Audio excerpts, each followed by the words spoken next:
Hello. As a product owner, I have not worked in real sense of as a just kind of product owner. I have always worked as a product manager. So when I say the product manager, either I had to do the full breadth. That means working with that sales marketing team and focus group and defining what exactly needed in the market, learning what exactly the underserved.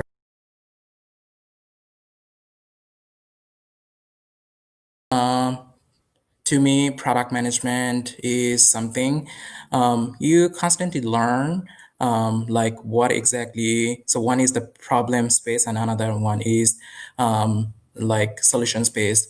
And product manager comes in to bridge those gap.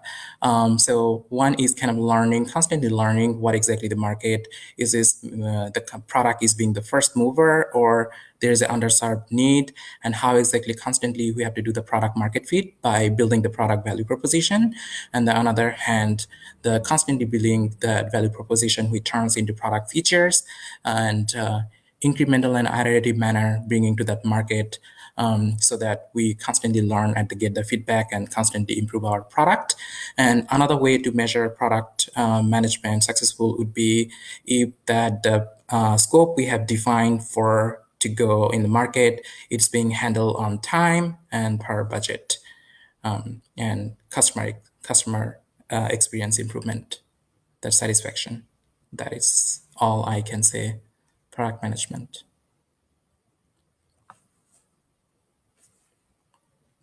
And also I can talk about like be it like working with all stakeholders, be it business and then technical, finally measuring the success of the product. That I can say product management. Yep.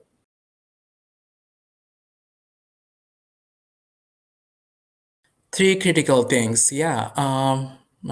So one of the thing would be constantly learning the product market fit to learn if your product is already in the market and where exactly that problem statement, and then how you quantify, like if I build this solution in order to address that issue, what would be the ROI?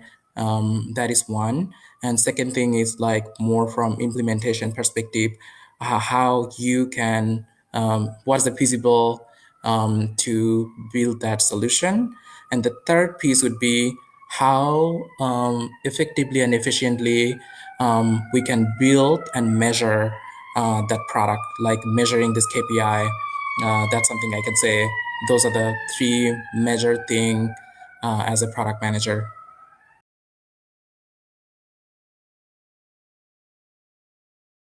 So epics would be something is like big task. Like when I think about epics, epic is just a high level of any initiative. Say for example, I'm saying in coming quarter, I have to improve that the product gallery, like when you go to the product page, detail page, you can see the product detail and all those attributes, like what are those price and all. So when I look into this and then I say have to improve that entire experience, that would be the epics. So epics would be the collection of stories. Stories is again independent, negotiable, valuable, estimatable, and then testable.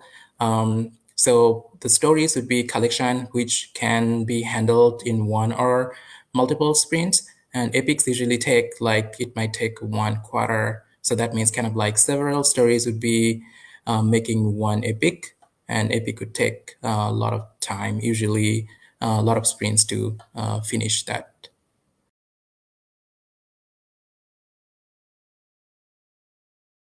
That's a great question. So I can give you a little bit context. When I was working for Walgreens pharmacy renewal program, as a product manager, I was brought in. So there was a time we were about to, senior leadership has given me a task to work on initiative that is optimization of that. We call that. Selling station. That means when you walk into the store, we usually get the mail the order from different form. It could be mail order, it could be online, it could be walk in the store. How exactly we optimize all those prescriptions and deliver to the customer. So just because that whole idea was fleshed out and ready for implementation, they wanted to implement. My question was like, why should I be implementing on something which is not probably kind of looked through from the data perspective? When I looked into it and then I did data driven and realized we do not have many high volume store where they would be needing optimization versus we can work on something which is higher priority. So that was kind of like out of stock. So by building the minimum viable product of that optimization, which would help to build the further which higher priority, which is like stock out of stock notifying. So that's something I'm very much proud of. Thank you.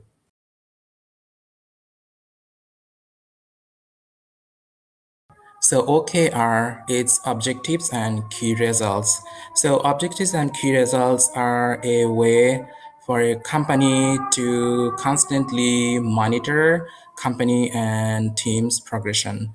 So objective, it would be kind of like company's direction, then competitiveness, time bound, and like it could be say, I want to generate like quarter 2020 quarter second the record revenue, and the key results are a way, those are the metrics to measure the objective. So usually those are being set in quarterly or annually.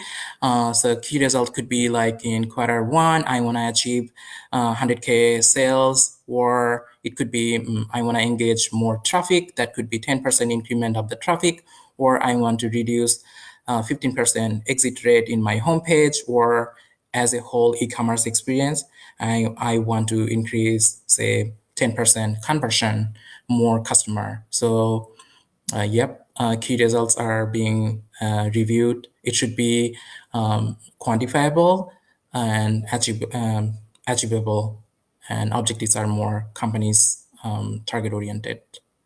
Thank you.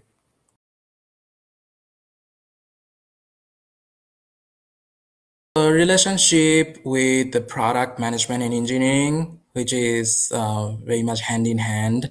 So product manager who would be learning constantly the market, and then um, depending on what the problem statement is and what exactly strategically and then tactically was the scope and what exactly the business priority, that would be the product managers working with the business stakeholders. It could be subject matter expertise for that particular field, or compliances, or ideation team, and finally building that vision. And engineering team would be the one who should be helping in terms of technical feasibility, also to finalize the final group consensus, the priority, because business might give one set of order of priority, and that should be vetted with the technical team in order for to see whether those order would be handled in the same in the technical feasibility. And engineering team would be helping in terms of implementation and helping product management to measure those KPI. And product and user. So product would be kind of reflection of user. So that means like as a product, you should be empathizing what exactly user experiencing and constantly trying to improve that experience as much as they can. And that should be continuous improvement process. Thank you.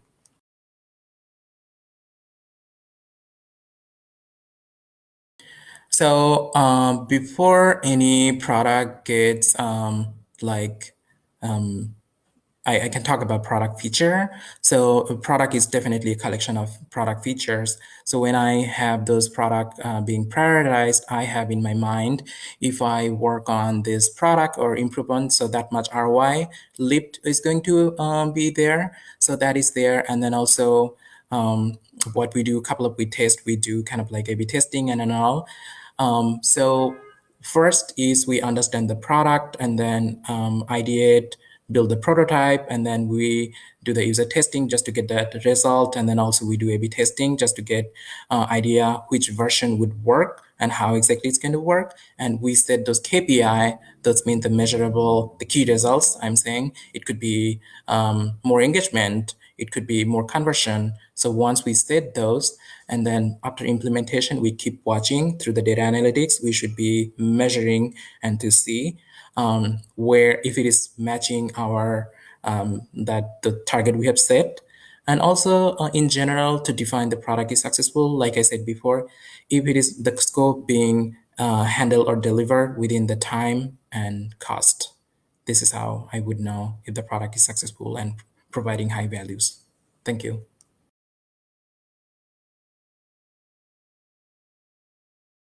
So since I heavily follow agile methodology, where we have one of the ceremonies, a retrospective, once the product is built, so the Scrum team is going to demo and review with the product and the other stakeholders, business stakeholders.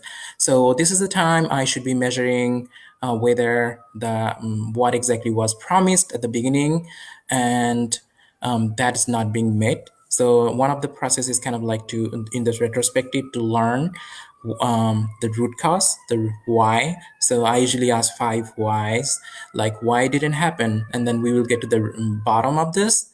And it could be because of resource capacity. It could be they didn't have good understanding, or someone didn't have that skill set. It could be a lot of, and then also could be like when we started, we didn't, we kind of underestimated the technical feasibility. And when we started, we just realized that's something we can do. There should be other way around. So from there, we have to take course corrective action to do in the next sprint. This is why Agile is very much helpful to course correctively improve what we couldn't do in this previous sprint. And we should be targeting. And if something has to be tweaked, say from business goal or measurement, I mean, KPI perspective, that has to be tweaked too. Thank you.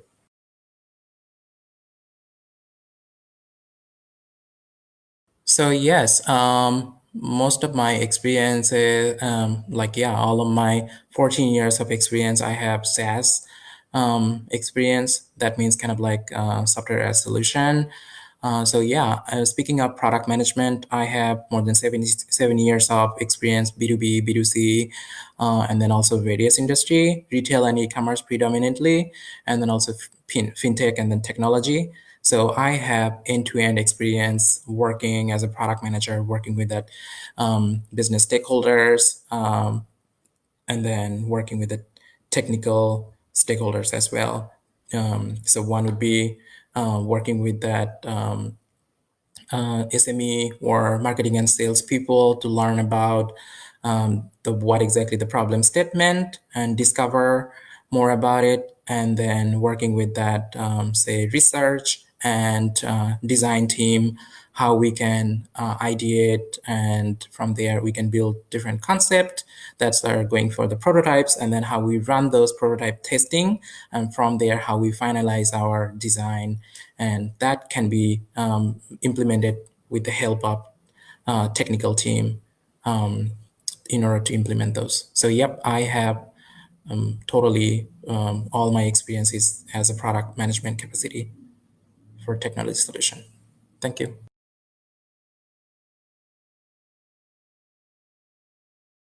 Yeah. So again, I have to talk about when I was working for like when I was working at Walgreens, there was a time it's more for improving operational efficiency. That means kind of like you as customer, when you walk into the pharmacy store, what are the use cases would be and how it was handled before. So like, for example, when customer walk in there and return or exchange their product, we didn't have ability for the technician or pharmacist to handle everything systematically. Like they had to do a lot of SOP, standard operating procedure, in order to do it. So and then just because everything was not vetted, what exactly needed, and then also like operational team, senior manager were not reachable, and then because of that, design and solution team were like lagging behind in terms of building any solution. So me coming in there learning the data. So I engaged myself within the data team to learn about all those use cases and to see which use case is getting most impactful in the business. From there, I kind of started with that basic kind of like design and the solution working with the team. And then that started being implemented. And that has helped finally to improve a lot of throughput and operational efficiency, less SOP.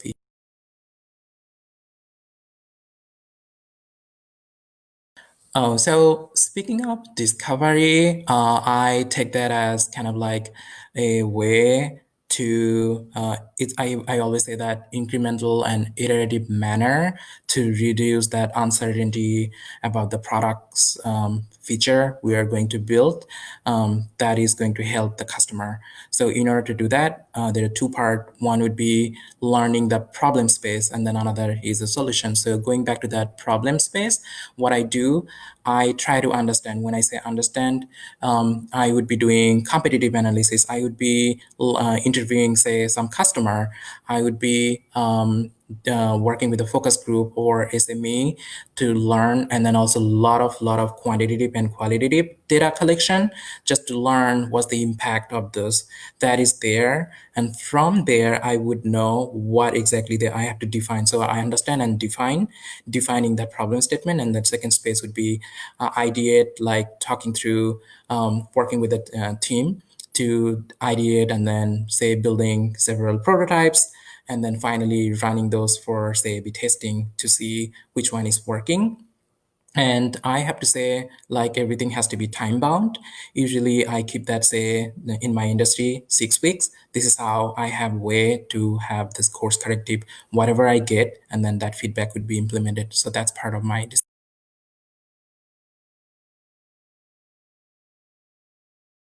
That's a cool question. When I'm not in office, I'm beside work, what I do, I'm very much fun-loving. At the same time, I'm a little bit creative person. So I would say when I'm not working, either speaking of outdoor, I do a lot of outdoor activities in summer, running, biking, playing tennis or something. Uh, or yeah, sometime for fun, I would be hanging out with my friends, going to the bar or restaurants or movie nights. And yeah, when it's indoor, I'll be with my family, sometime cooking or reading some books, like something fascinating to me. It could be related to going to the space. Like I follow a lot of Elon Musk or what is exactly happening in retail and e-commerce, like how Amazon is expanding their business all over, even the market coming not just from the e-commerce, now they are expanding to the retail and what's going to happen to the future. So I do that. And yeah, for fun, I think I do, yeah, I sing sometime and I play piano. And not to mention, I'm pet lover. So time to time, I would play with the pets around in my neighborhood. Thank you. Thanks for asking all those questions. Thanks a lot for your time. Bye bye. Hi, yes, I confirm you may use this video for hiring and evaluation purposes. Thank you.